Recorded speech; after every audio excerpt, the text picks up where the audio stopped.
চত্বরে কিন্তু সকাল থেকেই কিন্তু বিভিন্ন স্লোগানে মুখরিত হয়ে আছে। এবং যেমনটি জানা গেছে দর্শক, সন্ধ্যা 6টায় কিন্তু ওসমান হাদির যে মরদেহ কিন্তু বাংলাদেশে 6টার ফ্লাইটে কিন্তু বাংলাদেশে আসছে দর্শক। হাতিরঝিল হয়ে কিন্তু ঢাকা বিশ্ববিদ্যালয়ের জাতীয় মসজিদে কিন্তু নিয়ে আসা হবে দর্শক। যেমনটা দেখছে শাহবাগ চত্বর কিন্তু বিভিন্ন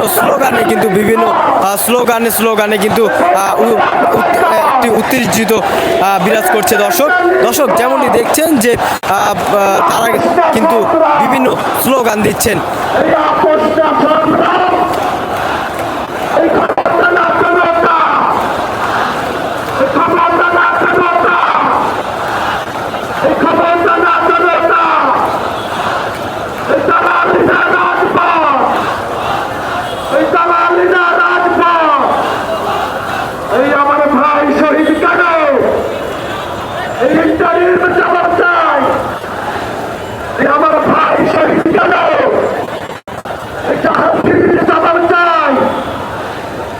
Action!